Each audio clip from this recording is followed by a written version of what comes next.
প্রবীর মিত্র ছিলেন একজন বাংলাদেশী চলচ্চিত্র অভিনেতা। 5 দশকের কর্মজীবনে তিনি 4 শতাধিক চলচ্চিত্রে কাজ করেছেন। 1969 সালে জলছবি চলচ্চিত্রের মাধ্যমে তার চলচ্চিত্র জগতে অভিষেক ঘটে এবং চলচ্চিত্রটি 1971 সালে মুক্তি পায়।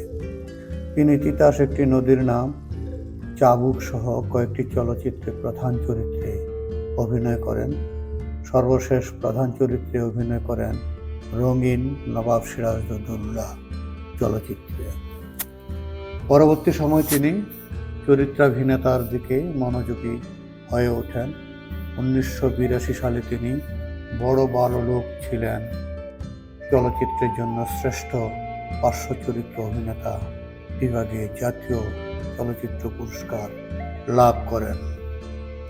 এছাড়া তিনি 2 বার পার্শ্ব চরিত্রে বাচসাস পুরস্কার অর্জন করেছেন। 2018 সালে তাকে জাতীয় চলচ্চিত্র পুরস্কারে আজীবন সম্মাননা দেয়া হয়। প্রবীর মিত্র 1943 সালের 18 আগস্ট তৎকালীন ব্রিটিশ ভারতের বর্তমান বাংলাদেশ কুমিল্লার চান্দিনায় এক কায়স্থ পরিবারে জন্মগ্রহণ করেন। তার পুরো নাম প্রবীর কুমার মিত্র। তার পিতা গোপেন্দ্রনাথ মিত্র এবং মাতা অমিয়বালা মিত্র। বংশ পরম্পরায় পুরনো ঢাকায় স্থানীয় বাসিন্দা প্রবীর মিত্র তিনি ঢাকা শহরে বেড়ে ওঠেন। তিনি প্রথম জীবনে সেন্ট গ্রেগরি থেকে পোগজ স্কুলে পড়াশোনা করেন। বিদ্যালয়ে পড়া অবস্থায় জীবনে প্রথমবারের মতো রবীন্দ্রনাথ ঠাকুরের ডাকঘর নাটকে প্রহরী চরিত্রে অভিনয় করেন। এরপর তিনি জগন্নাথ কলেজ, বর্তমানে জগন্নাথ বিশ্ববিদ্যালয় থেকে স্নাতক সম্পন্ন করেন। প্রবীর মিত্র 60-এর দশকে ঢাকা ফার্স্ট ডিভিশন ক্রিকেটে ক্যাপ্টেন হিসেবে খেলেছেন। একই সময় তিনি ফায়ার সার্ভিসের হয়ে ফার্স্ট ডিভিশন হকি খেলেছেন। এছাড়া কামাল স্পোর্টিংয়ে হয়ে সেকেন্ড ডিভিশনে ফুটবলও খেলেছেন। প্রবীর মিত্র লালকুটি থিয়েটার গ্রুপে অভিনয়ের মাধ্যমে তার কর্মজীবন শুরু করেন। এরপর পুরনো ঢাকার লালকুটিতে শুরু হয় তার নাট্যচর্চা। 1969 সালে পরিচালক এইচ আকবরের জলছবি চলচ্চিত্রের মাধ্যমে চলচ্চিত্রে অভিনয় শুরু করেন। চলচ্চিত্রটির গল্প ও সংলাপ লিখেছিলেন তারই স্কুল জীবনের বন্ধু এবং পরবর্তীতে অভিনেতা ATM শামসুজ্জামান।